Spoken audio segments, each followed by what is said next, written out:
د زرونه ول ډیرو قدرمنو اوریدونکو سلامونه نیکی هیلې او احترامات مې ومنئ. قدرمنو اوریدونکو د زرونه ول دوهمې برخې ته مو زه سمیع الله ایوبي هرکلی کوم. دا هم تاسې او دا هم د زرونه ول دوهمه برخه. امید لرم چې تر پایه پورې راسره واورئ.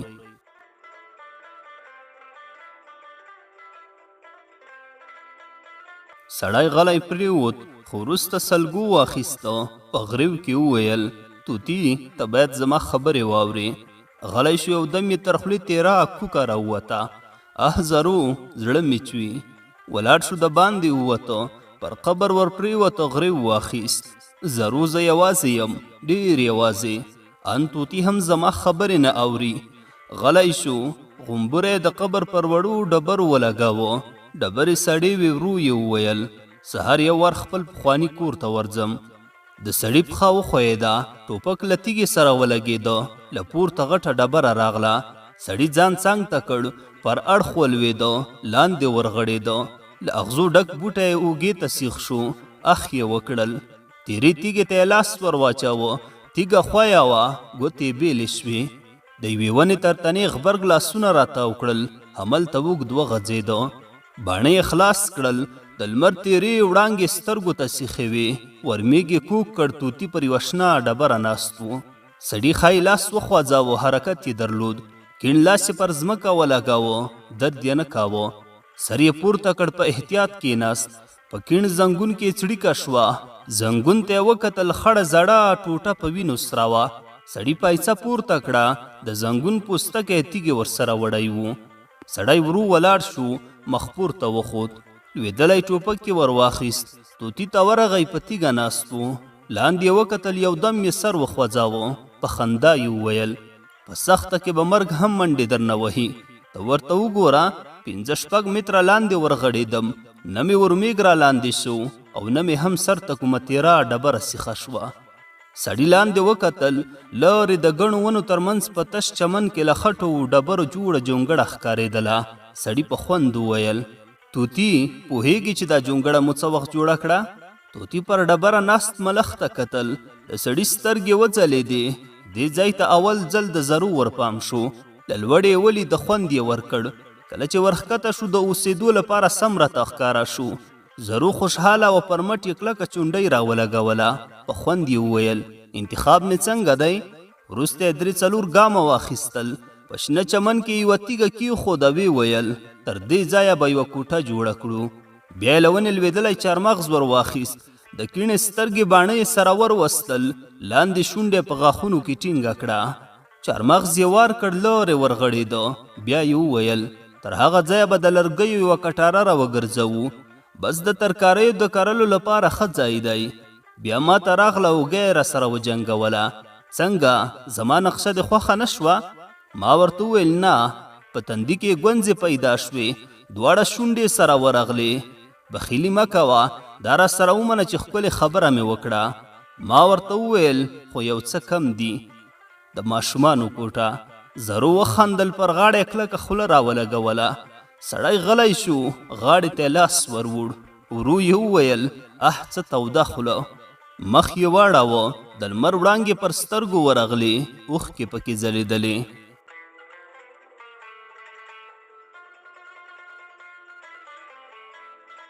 سړی ولاړ شو. توتي ته یې وکتل. له ژېړې مشوکې د ملخ خړ وزر راوتلی و. سړي وویل راځه سلامته ورځ مزل پاتې دی. ګام یې واخیست خو بېرته ودرېده. پایڅه یې ور پورته کړه. د زنګانه وینه وچه شوې وه. بېرته یې حرکت وکړ. ژوبله پښه یې درنه پسې اخیسته. یو ځای ودرېده. د ټوپک کولنګ یې کش کړ. ورو یې وویل پوهېږې دا ځای ایږ لري. لاندې هم کله کله را پیدا شي خو وخت یې معلوم دی. کله چې د غره څوکې ډېره واوره ونیسي نو ایږ لیوان او نور ځناور د غره لمنو ته راښکته کېږي. سړي بېرته ټوپک اوږې ته واچاوه. ورو یې وویل د دې وروسته ونې ګڼې دي. ښه ده په دې غره کې د لرګیو د وړلو لاره نشته. که نه نو اوس به د سیوری نه ولیدلی. سړی د غار خولې ته ودرېده. ټوپک یې پر هواره تیږه کېښوده. د 2 تیږو ترمنځ راوتلی بوټی یې وڅانډه. د بوټي پاڼې پزې ته ورنږدې کړې. ساه یې کش کړه. تر ډېرې سترګې پټې وې. بیرته یې ټوپک ور واخیست، غار ته ننوت. غار لوی و. سړي یوازې یو ځای ملا کړوپه کړه، بیرته نیغ شو. مخکې لاړ، په پراخ ځای کې ودرېده. ځای د یوې غټې کوټې په اندازه و. سړي شاوخوا وکتل، ټوپک یې کېښوده، خوا یې ولاړې ډبرې ته کېناست. ډبره له سپینو لیکو ډکه وه. سړي شونډې ورنږدې کړې، ډبره یې ښکل کړه. له خاورې د ماتې پیالې لاستی راپورته کړ، لمن یې پرې تېره کړه، په زړه پورې یې ونیوه. ولاړ شو، د پیالې لاستی له ماتو بنګړیو، زړې ښځینه چپلکې، د موبایل لشکېدلې سپېره پوښ او جارو سره کېښود. په خاورو کې ستوني ستغ اوږد وغځېده. پورته یې وکتل، له ډبرو وچ واښه راوتلي وو. سړي سړه ساه واخیسته، سترګې یې پټې کړې. په اوبو کې د څاڅکو د لوېدلو غږ راته. په اوبو کې چړپا شوه. سړی په بیړه ټوپک ته ور وښویېده. ګیدړې مخامخ منډه راواخیسته، ټوپ یې کړل. لمده لکه یې د سړي پر مخ ولګېده، خوا یې له غاره ووته. سړي لاړې تو کړې، خپل لستوڼی یې پر خوله تېر کړ. توتي ته یې وکتل، د دوو ډبرو په منځ کې ننوتلی و. ولاړ شو، د کوټې په بل سر کې پرې شوي غار ته ودرېده. ملا یې کړوپه کړه، مخکې لاړ. چونګی یې واورېده. سړي ټوپک همغه خوا ته ور واړاوه. یوه شېبه ودرېده، سترګې له تیارې سره اشنا شوې. د اوبو د کوچني ډنډ پر ژۍ د ګیدړې بچیان پراته وو. سړي خپلې پزې ته لاس وروړ، پورته یې وکتل. د اوبو دوهم څاڅکی سترګو ته سیخ شو. خوله یې وازه کړه، څاڅکی یې پر شونډو ولګېده. وی خندل، بیرته خپل ځای ته راغی. توتي ته یې وکتل، وی ویل: دومره ډار هم ښه نه وي. توتي یې د ډبرو له منځه راویسته، اوږد وغځېده. توتي یې پر خپل ټټر کېناوه، ورو یې ورته وویل: زه پوه شوم چې دې ځای خوند در نه کړ، خو مجبوره یې چې یوه شپه همدلته تېره کړې. پوهېږې، په دې ځای کې مې ډېر یادونه پراته دي. سړي یو دم وخندل. د توتي مخوکې په خپله ګوته ووهله. ورو یې وویل: هغه هواره ډبره وینې؟ لیکو ته یې وګوره، همدا سپینې لیکې د زرو د لاس نښې دي. یوه ورځ د خوړو په موندلو پسې د باندې ووتم. ساعت نیم ساعت وروسته بیرته راغلم. زرو په یوه سپینه ډبره همدا لیکې ایستلې. زما په لیدو یې راته وویل: نن مو څومه ورځ ده؟ پوه شوم چې د ورځو حساب کوي، هره لیکه معنا یوه ورځ. ما ورته وویل: دلته دومره زر په تنګ شوې؟ په بیړه یې راته وکتل. زرو خپله غوسه نه شوی پټولی، هر څه په څېره کې راتلل. په غوسه کې به یې شونډې رپېدلې. خبره مې واړوله، خو هغه ولاړه شوه، لرې کېناسته. زه ورغلم، د هغې سر مې په خپل ټټر پورې ټینګ ونیوه. زرو یو دم وژړل، په ډک ستوني یې وویل: بیا داسې ونه وایې.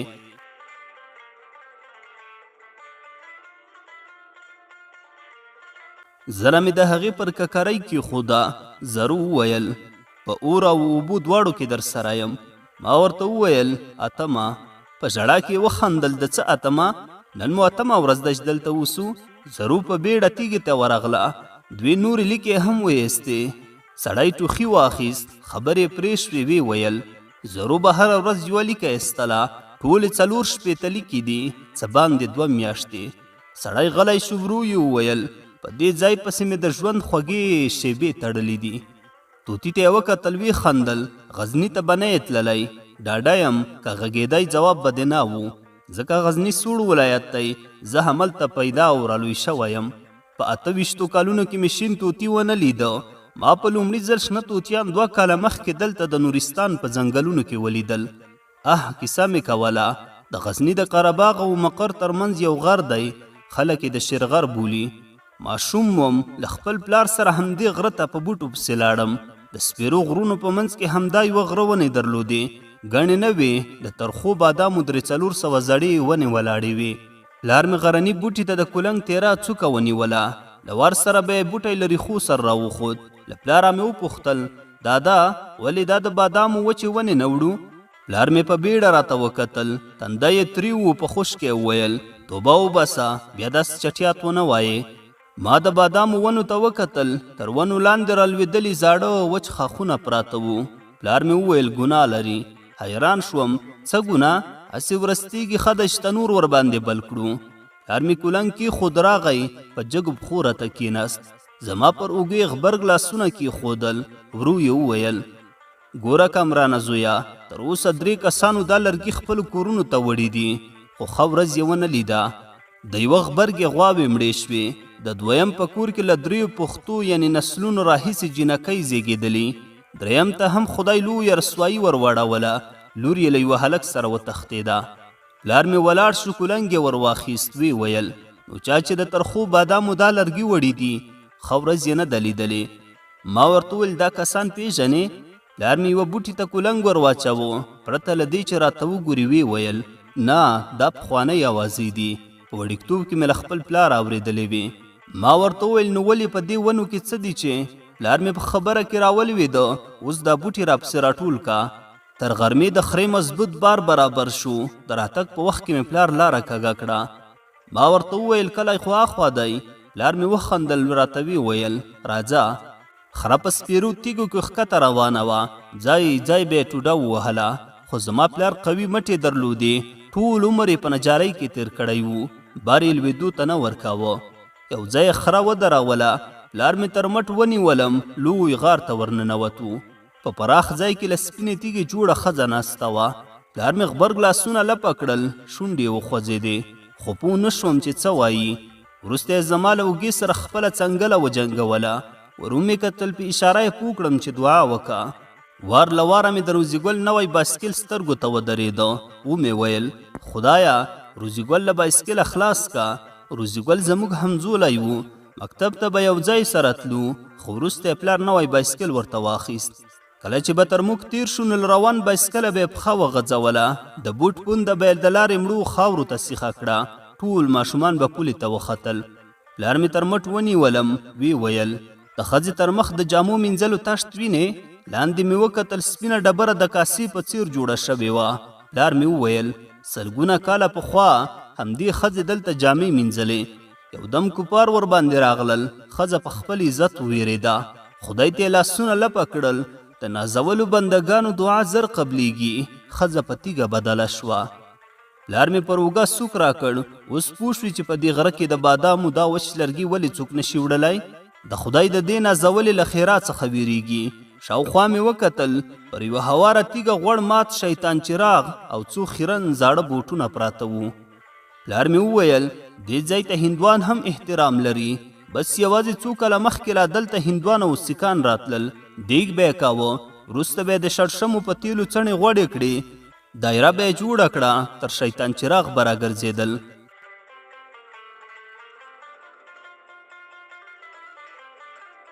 سړی یو ناڅاپه نیغ کېناست. واسکټ او کمیس یې په بیړه وایستل. کمیس یې ټک واهه، وړه چرمښکۍ پر ځمکه ولوېده. سړي وخندل. له غونډله مې زړه چوي. بیرته یې کمیس واغوست، خو واسکټ یې تر سر لاندې کړ. توتي ته یې وکتل. ویې ویل هغه مجسمه مې بیا ونه لیده. زموږ له سیمې لرې وه.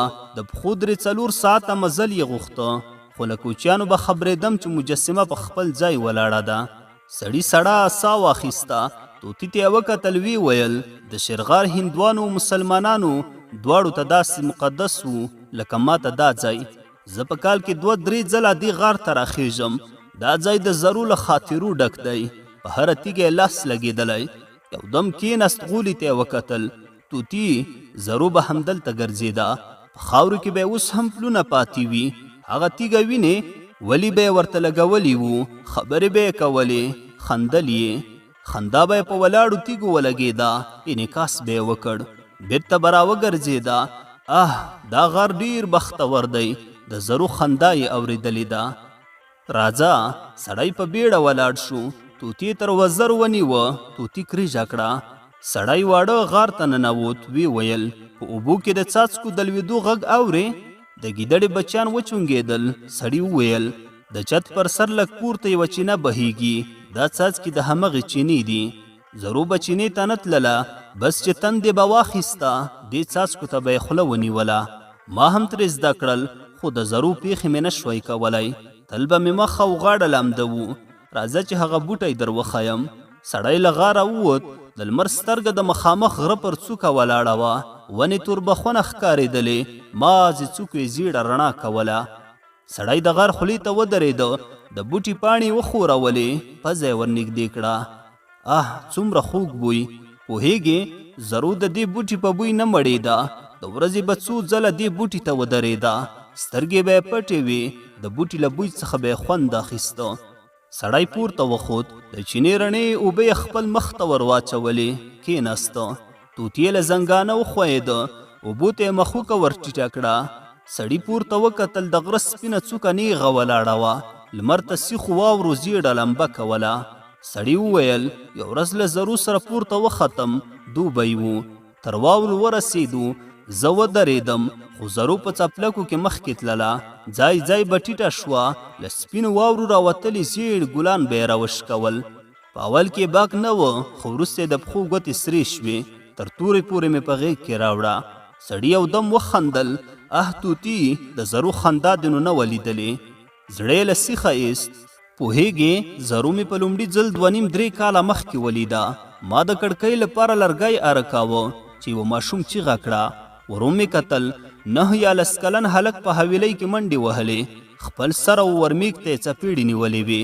په منډه کوټې ته ننوت، سر مې پسې ونه ګرځاوه، بیرته مې اره راواخیسته. خو شیبه وروسته مې د یوې جنۍ خندا واورېده. ورو مې کتل، د کوټې له وره لومړی یوه ځوانه جنۍ راووته، بیا څپلکه پسې راغله. جنۍ سر ټیټ کړ، څپلکه د غواوو پښو ته نږدې ولګېده. جنۍ په کړکۍ کې ودرېده، په خندا یې وویل چنجیه پړسېدلې پزه دې وخورې.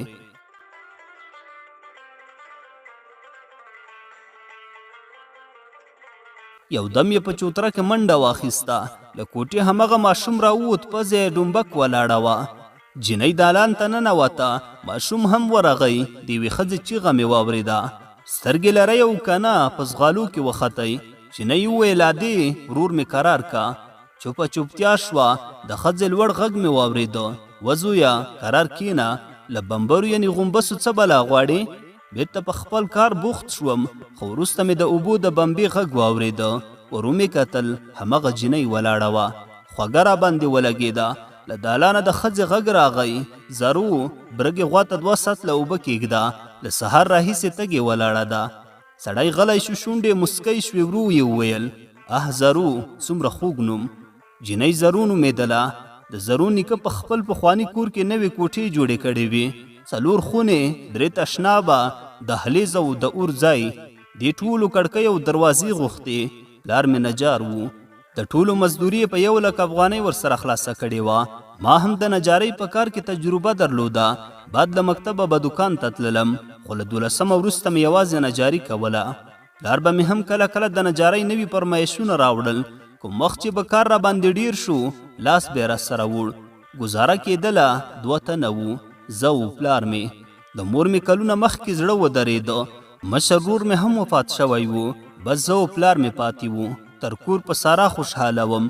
د زرو له نیکه سره مې په اوله کې ویلي وو چې د دومره ورونو او کړکیو جوړول میاشت غواړي، کور مې لرې دی، نشم تلای. ده هم بله پکې ونه کړه، وی ویل چې د شپې د ترولو ځای له ما وغواړه. په اول ماښام یې جومات ته بوتلم، زړه مې ولړزېده. 8 متره توره کوټه وه، په بر سر کې بله لرګینه دروازه ښکارېدله. ورغلم، دروازه مې خلاصه کړه، د فرضو ځای و. چراغ مې ورته ونیوه، محراب په تورو دیوالونو کې سپین ښکارېده، ګچ یې ورکړی و. بیرته د سنتو ځای ته راغلم، زړې توشکې هوارې وې، له سره زاړه فرش نه نمجن بوی ولاړېده. د چراغ پلته مې لوړه کړه، پر چت لوګي وهلي تور لرګي پراته وو، له پورته د غڼو ځالې راځړېدلې. مخستن همغه ماشوم ډوډۍ راوړه چې غومبسو پسې اخیستی و. د پزې پړسوب یې لا نه و ناست. د نوم پوښتنه مې ترې وکړه، خو ماشوم کاسه کېښوده او په بیړه له جومات ته ووته. د ماخوستن جمعې ته 5-6 کسان راغلل، زه هم په کتار کې ورسره ودرېدم. 4 رکعته لمونځ په آرامۍ سره ادا شو، خو په سنت او وترو کې د ځمکې دربا خطا، د زنګنونو د لګېدو وار نه کېده. 9 رکعته وروسته یوازې ملا صاحب پاتې و، هغه هم لنډه دعا وکړه او له جوماته ووته. اوږد وغځېدم، وروسته مې د وره د خلاصېدو غږ واورېده. ماشوم و، ګیلاس او چای جوشه یې کېښودل. د نوم پوښتنه مې ترې وکړه. ماشوم په پټه خوله دسترخوان ټول کړ. لیندې ته مې پام شو، ربړې د ماشوم د تخرګ له جیبه راوتلی و. د هغه د خوښې خبرې مې راواخیستې. یاره ورک یې که، د چت کې ویشتل ډېر سخت کار دی، زړه به دې خوړین کړي. ماشوم نیغ راوکتل، دسترخوان یې کېښوده. ومې ویل ما رنګارنګ مرغان ویشتلی دي، خو چتکی ټوپونه وهي. تر اوسه د لیندۍ تیږه نه ده ورته سیخه شوې. د ماشوم سترګې وځلېدې، په خوند یې وویل چتکی نو څه شی دی؟ همدا نن مې له ونې ښکته راوغورځاوه. ما ورته وویل لینده به دې اصلوي. ماشوم په بیړه لینده راوویسته، چراغ ته یې ونیوله، کش یې کړه. ویې ویل ارزانه لیندې هم شته، خو په دې مې 2 سلګونه ور وګڼل. لینده مې ترې واخیسته، کش مې کړه، ومې ویل اصلي ده، سور ربړ زر نشت کیږي. ماشوم په خبره کې راولوېده. مخکې به مې د بایسکل له ټوپه لینده جوړوله، خو وار یې مړ و. تیږه به یې تر مرغانو نه شوه رسولی. غلی شو، لینده یې رانه واخیسته، په خوند یې وویل شین ډوپۍ دې ویشتلې ده؟ ما ورته ویل نه. شین غاړي؟ ما ورته ویل نه. تنده یې تریو شو. نو تم ځان ته ښکاري وایې، تا څه شی ویشتلی دي؟ لاره رانه ورکه شوه. ما ورته وویل ما هیڅ. هو رښتیا زموږ په کلي کې خړې مرغۍ ډېرې دي. خړه مرغۍ یو ځل.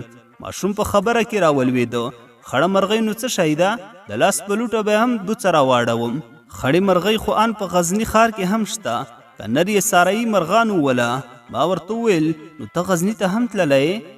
ماشوم ویل هو، مکتبونه لا نه وشیرو، له نیکه خور او مور سره د غزني زیارتونو ته لاړم. د ماشوم د غږولو لپاره ښه موقع وه. ورته ومې ویل